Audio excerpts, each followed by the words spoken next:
Terrific. Well, I'm John Goodlad. I'm the president of the Australian Institute for International Affairs here in Western Australia.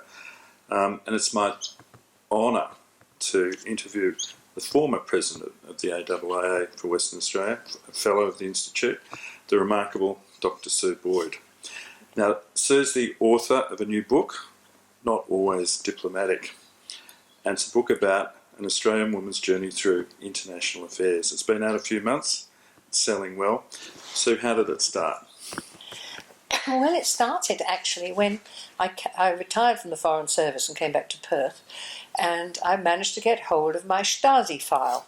When I was posted in East Berlin, the Stasi, of course, kept a close eye on me because in those days foreigners were all under suspicion, particularly foreign diplomats. And after the reunification of Germany, it became possible to access those files. And so I did. I accessed my file. It was 800-odd pages of it, all in German. And it was fascinating what it revealed. And then I thought, well, I think there's a book in this. And that's how it started.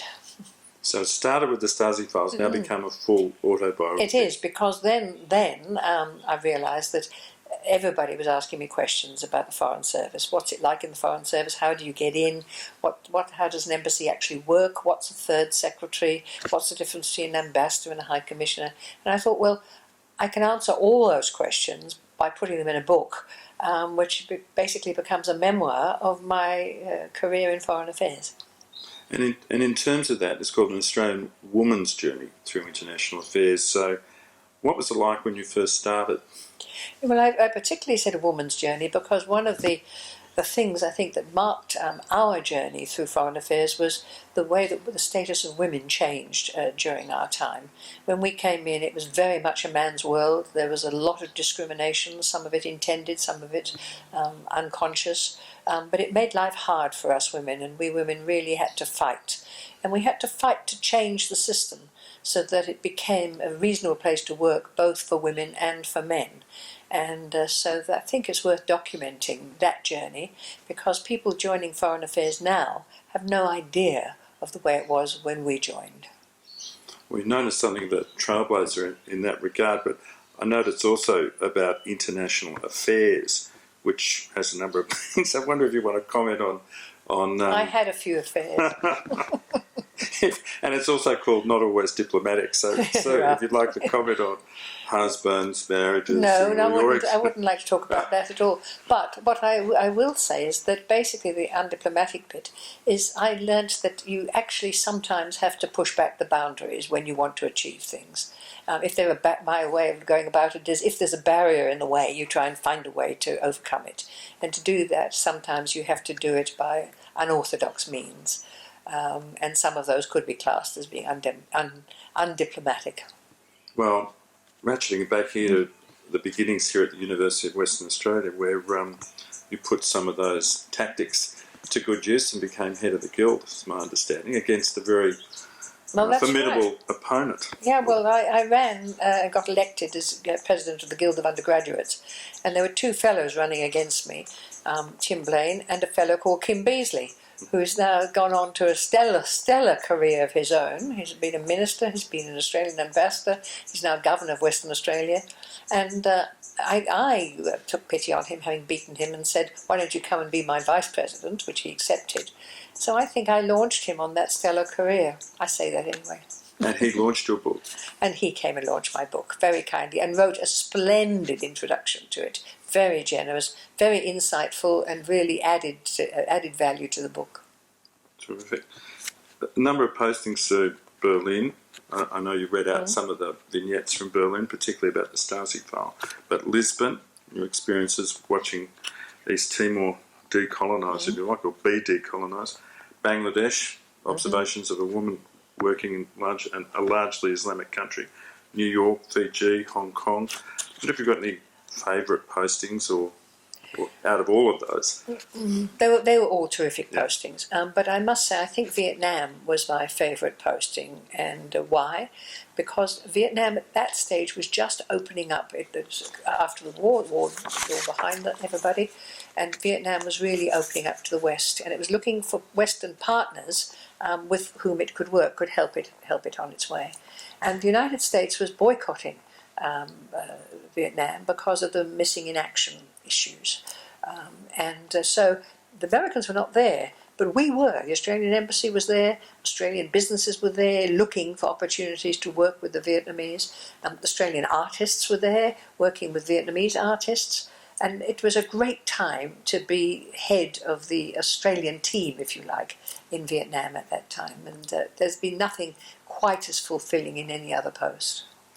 In terms of a place like Vietnam, but also the other postings as well, in your experience, how have perceptions of Australia changed over the last few decades? Well, one would like to hope that in the countries that I've served in, it's changed fundamentally and they've come to realise what a terrific place we are. But the global situation waxes and wanes, and Australia has always been a sort of middle power and a player that we've always punched above our weight. We've always achieved more than people would expect us to achieve, given the size of the economy, the size of the country. So I think Australia has continued to hold its own, and particularly in Asia, I think we've managed to make friends with our neighbours.